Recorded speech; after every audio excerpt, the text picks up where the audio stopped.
You can carry a lie for decades before you realize you've been holding the key the whole time. I'm 32 now, my daughter is 8, and when I think about the morning I found our belongings soaked on a stranger's porch, not a stranger's, my brother's, I don't feel anger anymore, I feel something closer to relief, because that was the moment I stopped waiting for my family to see me. My name is Claire Dunham, and this is about the summer everything I thought I understood about belonging turned out to be wrong. The call came on a Tuesday.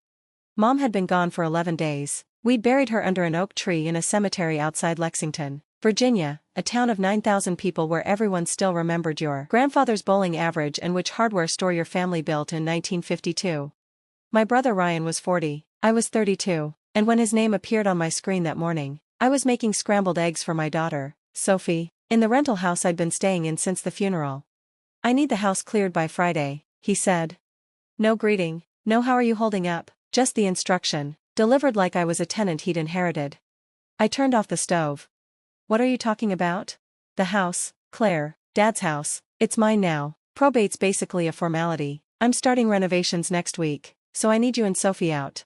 I looked at Sophie, she was 7 then, sitting at the kitchen table, organizing her cereal by color. She'd done that every morning since the funeral, small acts of control when everything else felt formless. Ryan, we haven't even had the reading yet. There's nothing to read, you know how this works, you've known your whole life. He said it gently, almost kindly, like he was reminding me of something I'd simply forgotten. Boys stay, girls leave, that's how it's always been. I want to pause here. Because that phrase, boys stay, girls leave, wasn't cruelty in my family, it was scripture. My father, Michael Dunham, had said it at every Thanksgiving, every time someone asked about the business, every time the subject of inheritance came up. He said it the way you'd say water freezes at 32 degrees, not mean, just fact.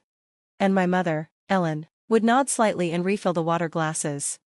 I'd hear it and feel something tighten in my chest, but I never argued. You don't argue with weather. Ryan hung up before I could respond. I stood there holding the phone, staring at the eggs congealing in the pan. Sophie looked up. Are we leaving, Mom? I don't know yet, sweetheart. But I did know. I'd known since I was 15 and asked my father if I could help in the workshop on weekends. He'd looked at me like I'd asked to fly the space shuttle. Why would you want to do that? He'd said. You're not staying. I left Lexington at 19 with a duffel bag and a pencil. It was a flat carpenter's pencil, the kind with wide graphite that doesn't roll off tables. My father had tucked it behind my ear one Saturday when I was 9, after I'd handed him the right size nail without being asked. There, he'd said, now you look like a Dunham. It was the only time he ever said that to me. I kept the pencil, I still have it. I put myself through college, accounting degree, then a master's in forensic accounting, the kind of work where you chase money through shell companies and offshore accounts until you find the person who thought they were smarter than the paper trail. I was good at it. By 28, I was a senior analyst at a firm in Richmond. By 30, I'd started my own practice, Dunham Forensic Consulting, for employees, then 12, then 26. I built it in a narrow office above a coffee shop on Carey Street, and I built it quietly. Ryan called my work spreadsheet stuff. My father called it something to keep you busy. My mother asked if I was sleeping enough. Nobody in Lexington understood what forensic accounting was. Nobody asked. At family dinners, when Ryan talked about the expansion at the shop or his plan to flip a row of rental properties, my father would lean in and ask questions. When I mentioned closing a 7-figure fraud case, he'd say, "That's nice, Claire, can you pass the salt?" So I stopped mentioning it. I stopped bringing work home, stopped talking about my clients, my team, the cases that made the local news. I carried the pencil in my bag, not because I missed him, because it reminded me what a Dunham was supposed to look like, and how quietly I'd become one. By the time I sold a majority stake in the firm last year, my net worth was just over $6 million.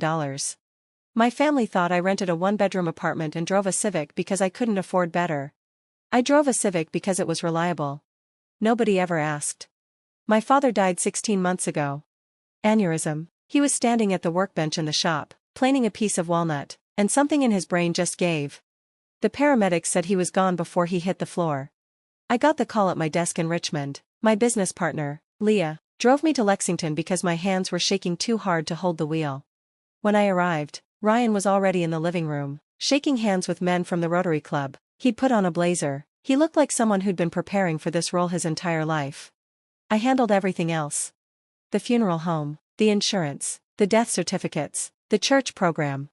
Mom was too hollowed out to function. And Ryan was too busy performing grief to actually do the work of it. I didn't complain. That's always been my flaw. I see a gap, and I fill it. I see work nobody wants, and I do it. Over-responsibility, my therapist calls it. The need to carry everything yourself because you were never taught it was safe to put things down. 3 weeks after the funeral, I noticed Mom had a meeting with Gerald Moss, the estate attorney. She went alone. When she came back, she seemed lighter, like she'd made a decision she'd been avoiding for years. "Everything okay?" I asked. She patted my hand. "Your father's affairs are complicated, Gerald's handling it." I didn't push. I should have. Mom had the stroke 9 weeks ago. She was in the garden, pulling weeds from the flower bed she'd tended since before I was born. The neighbor found her face down in the daisies. She died at Lexington General 4 hours later. I was in the car within 30 minutes. Sophie sat in the back seat, watching the Virginia hills blur past the window, not saying anything. 7-year-olds know when something is too big for words. The funeral was at St. Mark's Episcopal, the church where 4 generations of Dunhams had been baptized and buried. 150 people came. Ryan gave the eulogy. He stood at the pulpit in a charcoal suit, expensive, tailored, and spoke for 14 minutes. He talked about legacy. He talked about the shop. He talked about what it meant to carry the family name. He mentioned Mom's garden. He mentioned her cooking. He did not mention that she'd spent the last 16 months alone in that house, managing grief she shouldn't have had to manage by herself. He did not mention me at all. Afterward, in the fellowship hall, my Aunt Linda pulled me aside. "Beautiful service," she said. "Your father would have been so proud of Ryan." I almost said something. I didn't. At the coat rack, as I was helping Sophie into her jacket, Gerald Moss appeared beside me. 68, silver-haired, the kind of lawyer who measures words like a jeweler measures gold. "Stay in town," he said quietly. "Your father made changes after Ryan's difficulties. You'll want to hear them, both of you." Then he walked away. 6 days after the funeral, Ryan called. I was in the kitchen of my parents' house, my mother's house, pouring orange juice for Sophie. "I need you out by Friday." "I've already told you that part. What I didn't tell you is what happened next." That evening, I tried my key in the front door. It didn't work. The lock had been changed. I stood on the porch for a long moment, staring at the brass knob, the same one I'd turned 1,000 times as a child. Then I walked around to the back. 3 cardboard boxes sat on the porch, wet, sagging. Sophie's clothes, my suitcase, Mom's recipe box, the one she'd promised me, the one with cards in her handwriting going back 40 years. All of it sitting in half an inch of rainwater. Sophie's sneakers were soaked through. Her stuffed elephant was face down in a puddle. The door opened. Ryan's fiancée, Jessica, stood there holding a wine glass. She was wearing a linen jumpsuit and an expression of vague surprise, like I was a delivery driver at the wrong address. "Oh," she said, "you're still here."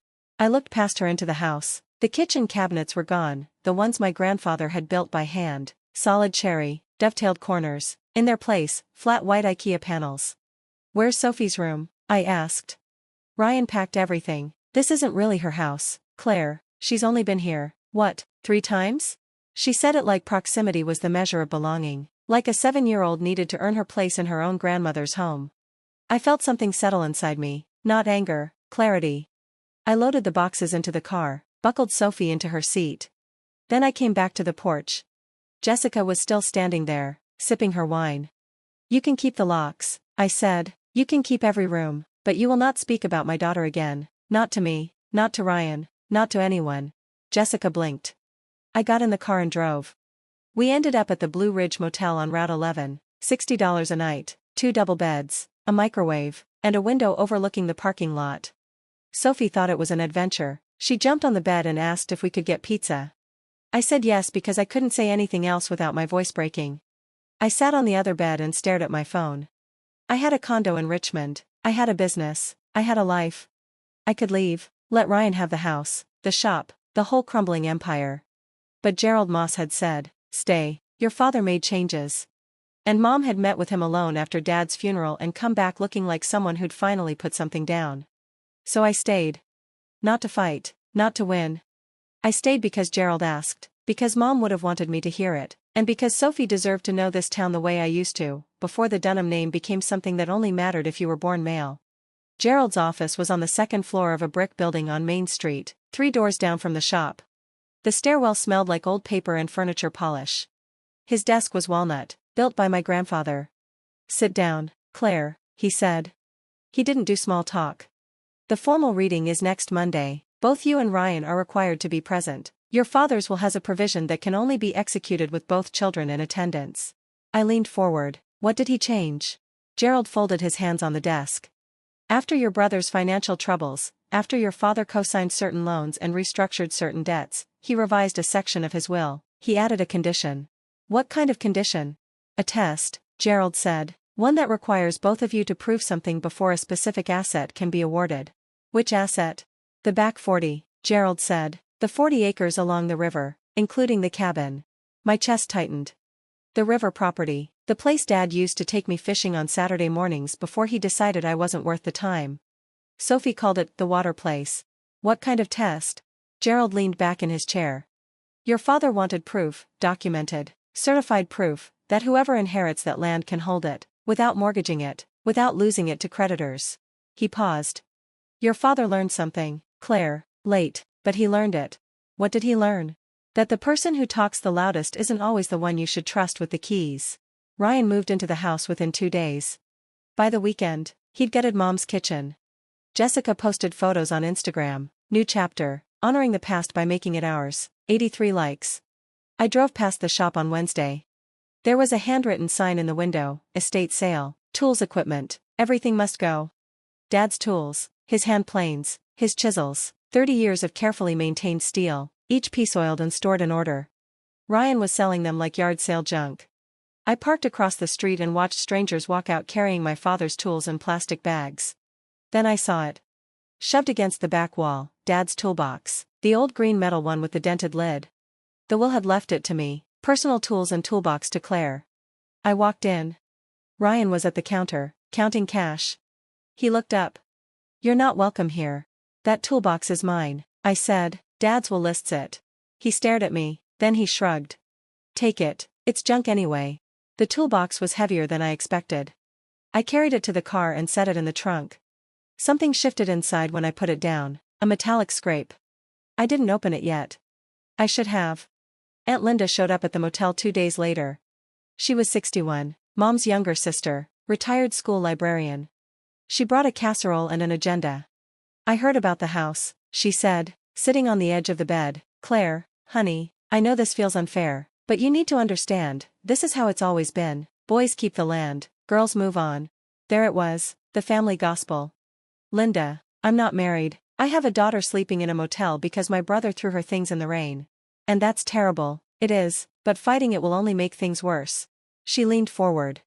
"I gave up my share of your grandfather's farm, 80 acres. I signed it over to my brother because that's what was expected, and you know what? I survived. You will too."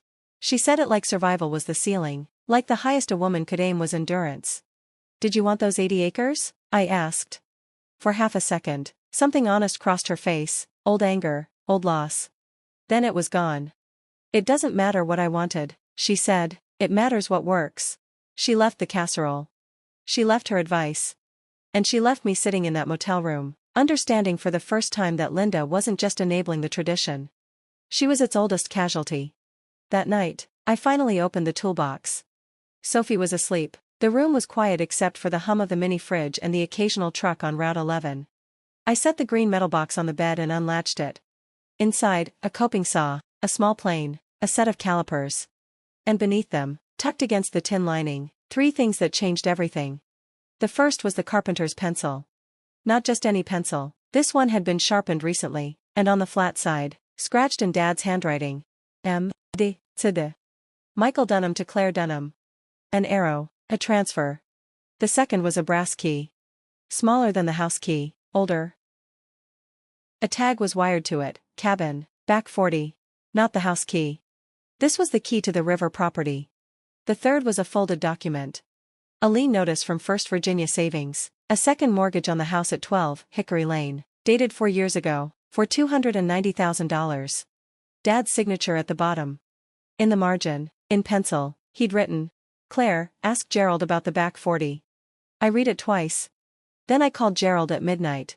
He answered on the second ring. "You found the lien notice," he said, not a question. "290,000, I said, "on the house." Your father took a second mortgage to cover Ryan's debts. Your brother's rental property venture collapsed. He'd borrowed from private lenders at predatory rates. He was facing bankruptcy. Your father co-signed the original loans, then refinanced everything against the house to consolidate. I sat on the motel bed, phone pressed to my ear. So the house Ryan just kicked me out of is encumbered heavily. The equity is negligible. Gerald paused. The back 40 is the only unencumbered asset in the estate. No liens, no mortgages. Current appraised value, $900,000. And the condition? Both children submit verified financial statements. The land passes to whichever child can demonstrate the ability to hold it debt-free for 10 years. He paused. Your father learned something, Claire, the hard way. Gerald called both of us the next morning to explain the requirement. Ryan's reaction was immediate.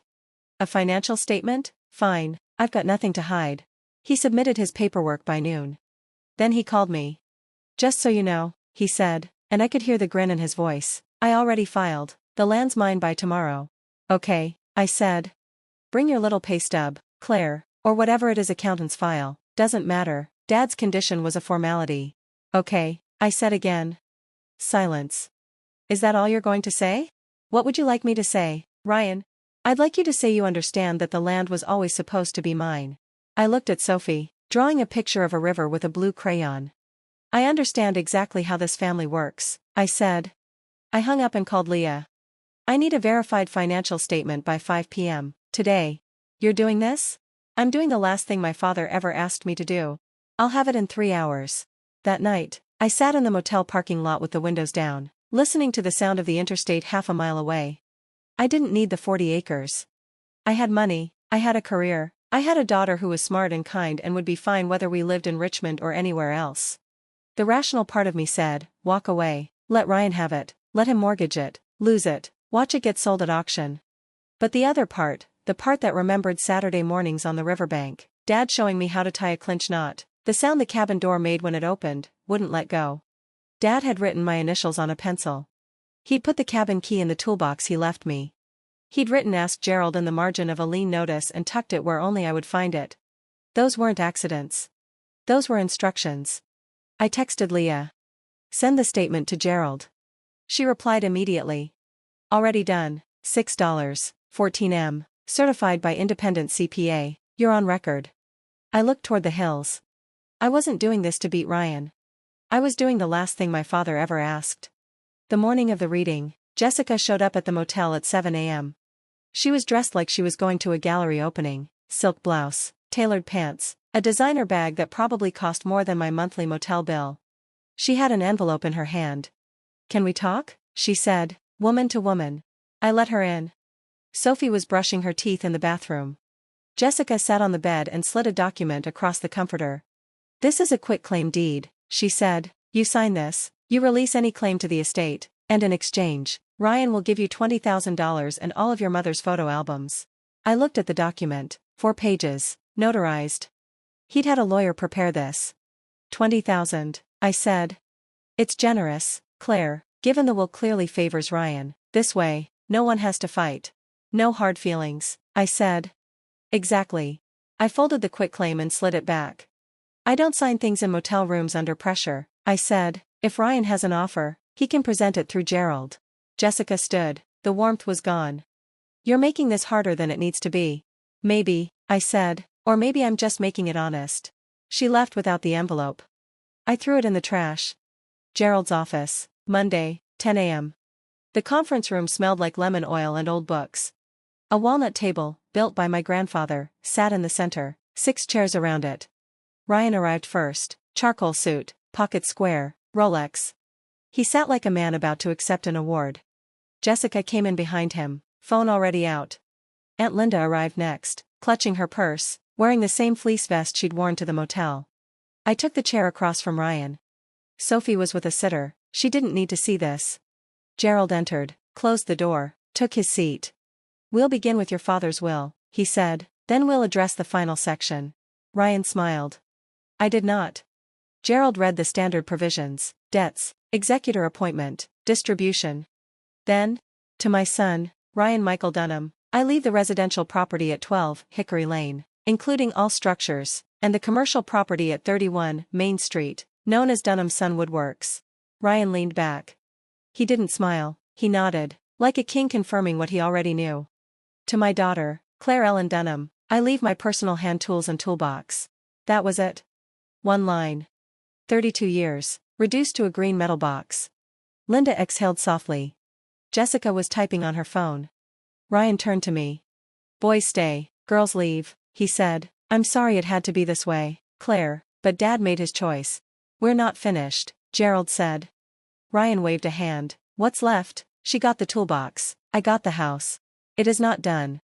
Gerald closed the first folder and placed his hand on the second. Your father's will contains one final section. I am required by the terms of the document to read it aloud to both of you before any asset can transfer. Ryan stood up. Actually stood. A final section, he repeated. Fine, read it. He pointed at me.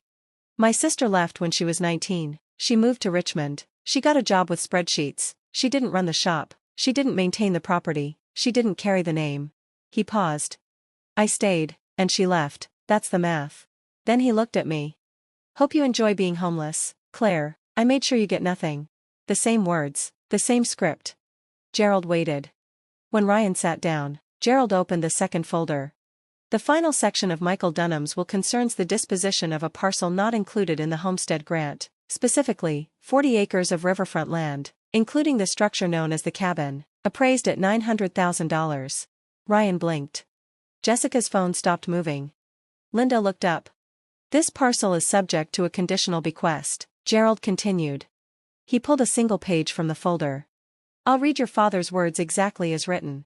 He adjusted his glasses.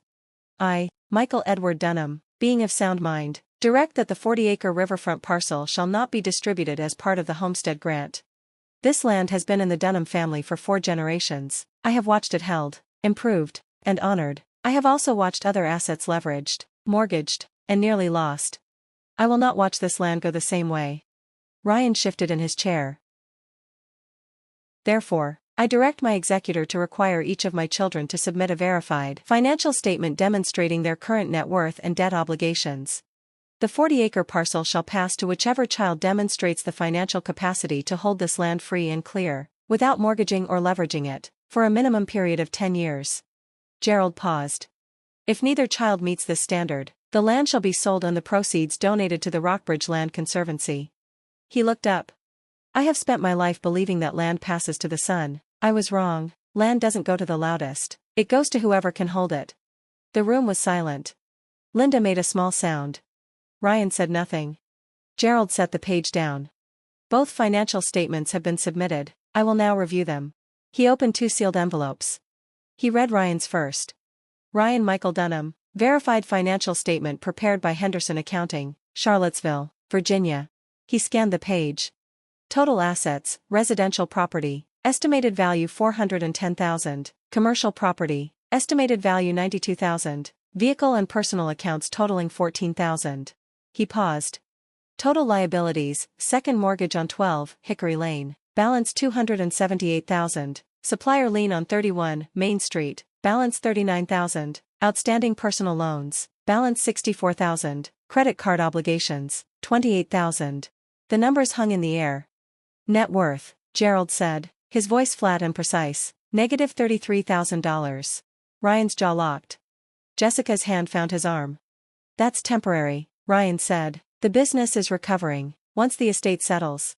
Mr. Dunham, Gerald's voice was quiet, final. The condition requires demonstrated capacity at the time of filing. Your statement shows insolvency. Ryan looked at me. Maybe for the first time in years, he actually looked at me. And I saw something I'd never seen in my brother's face before. Fear. Not of me. Of the number. Read hers, he said hoarsely. Gerald picked up the second envelope.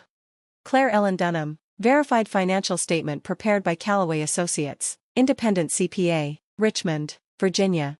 He turned the page. The room was so quiet I could hear Linda breathing. Total assets. He read each line evenly, without emphasis.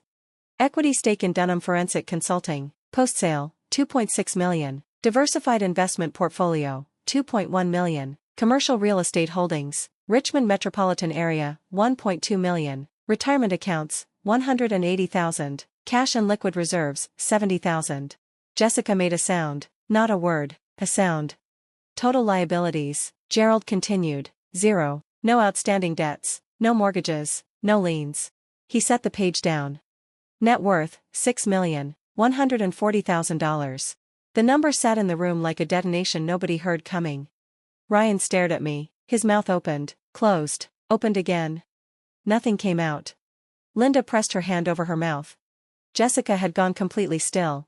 I didn't speak. I placed my hand on the carpenter's pencil in my bag. And I waited. By the terms of your father's conditional bequest, Gerald said, Claire Dunham is the only qualifying beneficiary. The 40-acre riverfront parcel, including the cabin, passes to Claire. He looked at Ryan. Mr. Dunham, do you have any questions? Ryan's hands were flat on the table, fingers spread. His face was white. His breathing was shallow. 6, he whispered. 6 million. 6.14, Gerald corrected. And then my brother's eyes rolled back. And he let down. He hit the chair and wrote again. The chair hit the table. A glass of water toppled and rolled across the iron surface. Jessica screamed. Linda stood so fast her face fell. Gerald's assistant was already calling 911. He's breathing, she said, kneeling beside him. Pulses rapid but steady. I stayed in my chair. I didn't move. I didn't gloat. I didn't feel triumph. I felt tired. The specific exhaustion of a woman who'd spent 32 years being underestimated and had just watched the estimate come due. I reached into my bag and took out the brass key. I set it on the table next to the pooling water. The cabin key. The key to the river place. The key my father gave me at 18. The day I left, he'd said, for when you come home. Idi come home. And the land had come with me. 3 months later, the house on Hickory Lane went into foreclosure. Ryan couldn't cover the second mortgage. The bank filed in December. Jessica moved out 2 weeks before the sheriff's sale. Ryan contested the conditional bequest. His lawyer filed the motion. Gerald responded with the will, the condition, the verified statements, and a 12-page brief on Virginia estate law. The motion was dismissed in 18 days. The judge's ruling was one paragraph. It ended with, the testator's condition is clear, lawful, and enforceable. Ryan stopped calling after that. Linda sent me a card at Christmas, no message, just her name. I didn't reply, but I didn't throw it away either. In February, I drove Sophie down to the river place. The trees were bare, the river was high and gray, the cabin door stuck on its hinges the way it always had. I used the brass key. It turned smooth and easy. Inside, Dad's fishing rods, a folding chair, a coffee can full of hooks and sinkers. And the smell of cedar. The same cedar from the shop, from the toolbox, from every Saturday morning I'd spent here before my father decided I wasn't worth the time. Sophie ran down to the water and threw rocks. I sat on the cabin steps and sharpened the carpenter's pencil with a pocket knife. I drew a line on a scrap of wood. The first line of a plan for a small workshop I'd build here, for Sophie, so she'd have a place where her name meant something. Hope you enjoy being homeless, Ryan had said. I looked at 40 acres of unencumbered riverfront land. And I thought, I am home. Worth isn't handed to whoever's loudest, or whoever stayed, or whoever was born with the right name in the right body. Worth is measured by what you can carry on your own. And my father learned that too late to say it to my face. But right in time to write it down.